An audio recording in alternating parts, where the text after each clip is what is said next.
Merhaba arkadaşlar, kanalıma hoş geldiniz. Bugünkü videomda yarım saat gibi kısa bir sürede yapabileceğiniz ve pek çok farklı projelerde değerlendirebileceğiniz tığ işi large kare motif yapılışını anlatacağım. Umarım sizler için faydalı bir video olur. Anlatımını yapacağım. Large kare motifleri özellikle tığ işi, çanta, yatak örtüsü, panço, masa örtüsü, runner gibi projelerinizde değerlendirebilirsiniz. Motifi yaparken istediğiniz renk kombinini ve istediğiniz sıra kadar örebilirsiniz. Ben anlatımını yapacağım. Kare büyük motifinde toplam 16 sıra yaptım ve yapmış olduğumuz bu 16 sıranın genişliği 26 santimetre. Şu şekilde bakın ölçtüğümüz zaman. Ve kare motiflerin yapılışında kullanmış olduğum iplerin markası Alize Cotton Gold. Aynı rengi kullanarak örmek isteyen arkadaşlar için kremin renk ve lot numarası. Tüm ipler 100 gram ve 330 metrelik iptir. Sarının renk ve lot numarası. Fuşyanın yine renk ve lot numarası. Parlament mavisinin renk ve lot numarası da bu şekilde. Ve yapmış olduğum motifteki yeşil çimen yeşilidir arkadaşlar. Toplam 5 farklı renk kullandım. Tığ numarası olarak ise 2,75 milim ile motifi ördüm. Hazırsanız haydi vakit kaybetmeden motifin yapılışına başlayalım. Motifin yapılışına perlament mavisi renk ile sihirli halka yaparak başlayalım. 4 zincir, halkanın içerisine ikili trabzan, 1 zincir, halkanın içerisine tekrar ikili trabzan ve şimdi aralarında bir zincir ile halkanın içerisine toplam 12 tane boşluk oluşturacağız.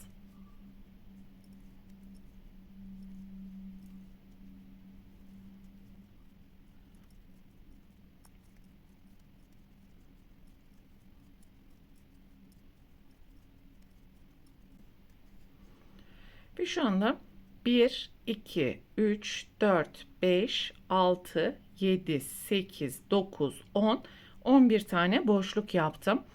Bir zincir ve üçüncü zincirin tepesine kaydırma yaparak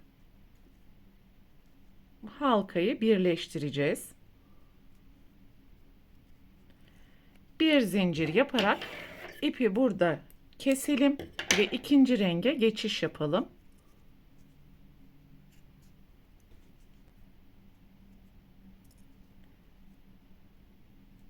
Bir zincir yaptıktan sonra yapmış olduğumuz herhangi bir boşluğun içerisinden ipi sabitleyelim. 3 zincir ve aynı boşluğun içerisine ikili trabzan.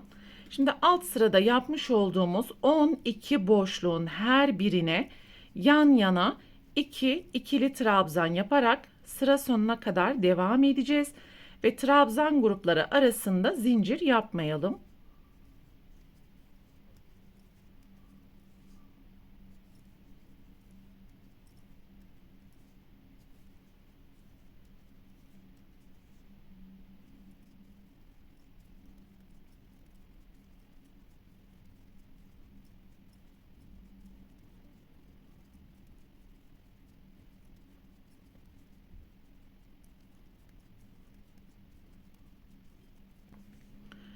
Son boşluğun içine de 2 ikili trabzan yaptım. İlk yapmış olduğumuz zincirin tepesine kaydırma, bir zincir, ipi burada keserek 3. sıraya ve 3. renge geçiş yapacağız. Önce bir tane düğüm yapalım. Ve yapmış olduğumuz herhangi bir iki trabzan grubunun ortasından ipi sabitleyelim. 3 zincir, aynı boşluğun içerisine 2 ikili trabzan, Şimdi aralarında hiç zincir yapmadan tüm iki trabzan grubunun ortasına 3 ikili trabzan yaparak sıra sonuna kadar devam edeceğiz.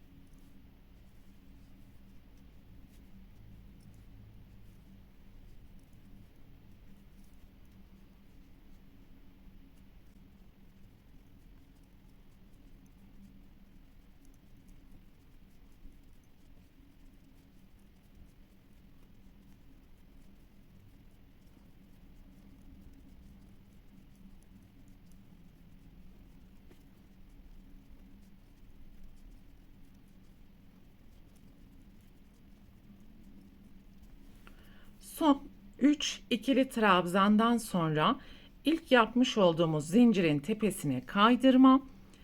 Bir zincir ile ipi burada keselim.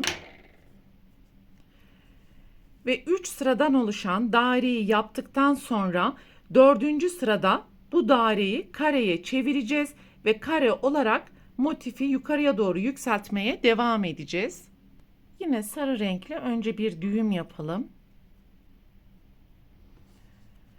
Ve yapmış olduğumuz herhangi bir trabzan grubunun ortasından ipi sabitleyelim. 3 zincir. Aynı boşluğun içerisine 2 ikili trabzan, 3 zincir, 3 ikili trabzan yapacağız ve birinci köşeyi oluşturacağız.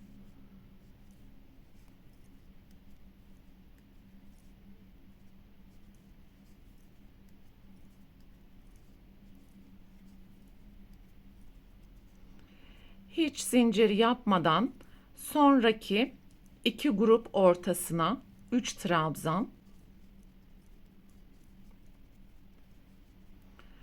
sonraki trabzan grubunun ortasına 3 trabzan ve ikinci köşeyi oluşturmak için 3 trabzandan sonraki boşluğa 3 ikili trabzan, 3 zincir, 3 ikili trabzan yapalım.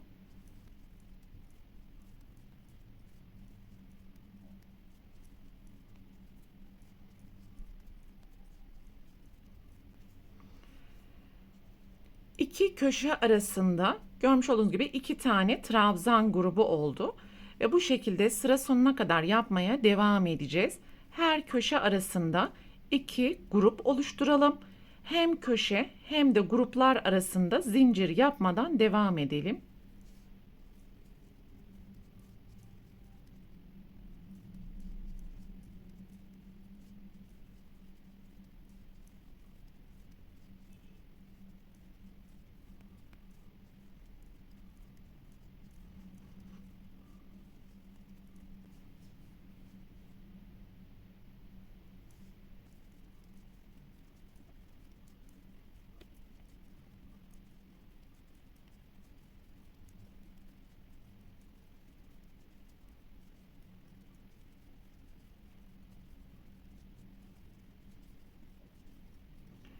Ve sıranın sonuna geldiğimiz zaman ilk zincirin tepesine kaydırma, bir zincir yaparak ipi keselim.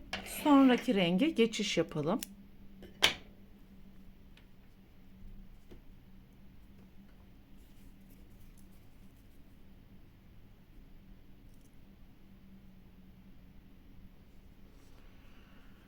Herhangi bir trabzan grubunun ortasından ya da köşeden başlayabilirsiniz. Ben genelde kenarlardan başlıyorum. 3 zincir. Aynı boşluğun içerisine 2 ikili trabzan.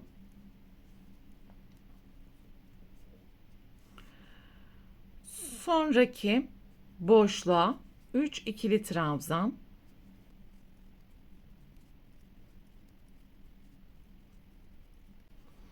Ve köşelerde daima alt sıradaki işlemi tekrar edeceğiz. Yani boşluğa 3 trabzan, 3 zincir, 3 trabzan yapacağız.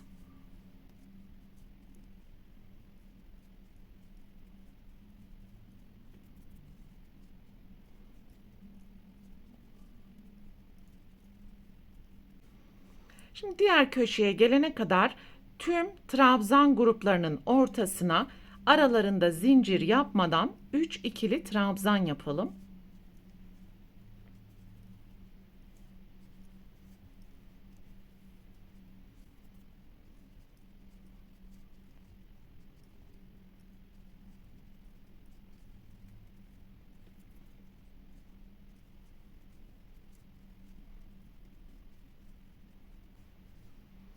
Köşeye 3 trabzan, 3 zincir, 3 trabzan ve bu şekilde sıra sonuna kadar yapmaya devam edeceğiz.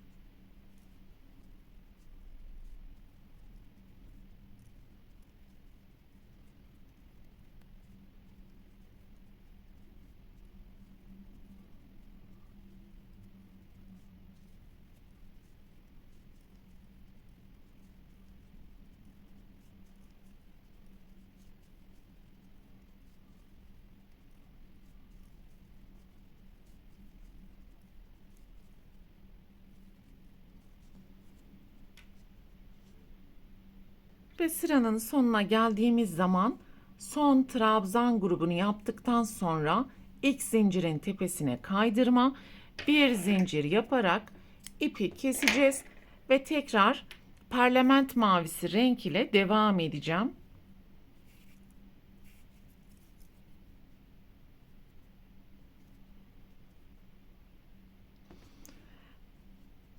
Her zaman ipi kopartmış olduğumuz yerin farklı kenarlarından başlayalım. İpi sabitleyelim. Ve aynı boşluğun içerisine 2 ikili trabzan. Köşeye gelene kadar gruplar ortasına zincir yapmadan 3 trabzan yapalım.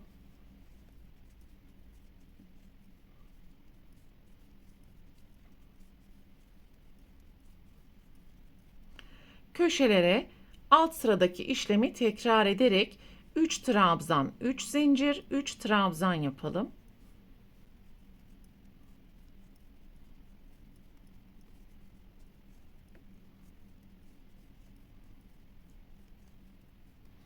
Şimdi diğer köşeye gelene kadar tüm trabzan grubu ortalarına 3 trabzan yaparak devam edelim.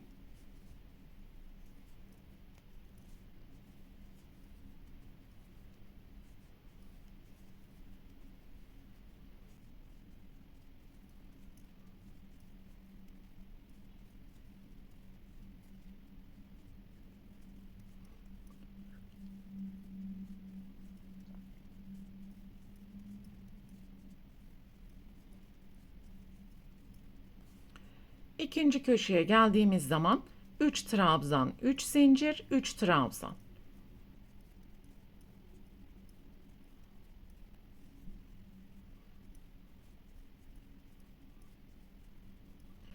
Ve bu şekilde sıra sonuna kadar devam ederek yeşil renk sırasında yapmış olduğumuz işlemlerin aynısını tekrar edeceğiz arkadaşlar.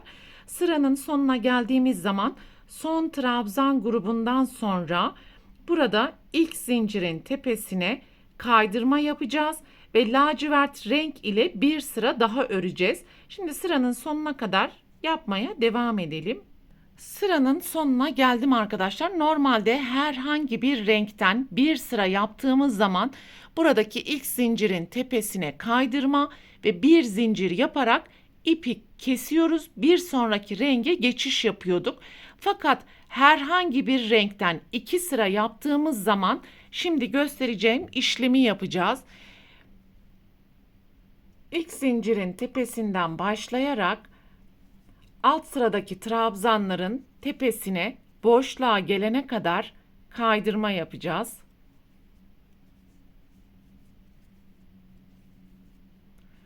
Buradaki boşluğun içerisine de tekrar kaydırma yaptım. 3 zincir. Aynı boşluğun içerisine 2 ikili trabzan. Şimdi alt sıradaki işlemleri tekrar edeceğiz. Tüm trabzan grupları ortasına zincir yapmadan 3 trabzan, köşelere 3 trabzan, 3 zincir, 3 trabzan. Ve bu şekilde ikinci sıramızı tamamladıktan sonra ilk zincirin tepesine kaydırma yaparak ipi kopartabilir, sonraki renge geçiş yapabilirsiniz arkadaşlar. Ve bu sıralamayı, renk sıralamasını istediğiniz sıra kadar yapabilir ve istediğiniz renk kombinini uyarlayabilirsiniz. Ben yapmış olduğum large kare motifi ilk lacivert sihirli halka sırasından sonra toplam 16 sıra yaptım. Ve burada kullanmış olduğum parlament mavisi renkleri 2 sıra kullandım. Diğer bütün renkleri tek sıra kullandım.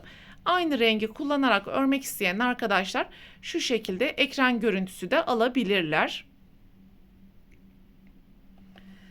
Ve son sıranızı tamamladıktan sonra yapacağınız projeye uygun büyük kare motifinizi de tamamlamış olacaksınız arkadaşlar.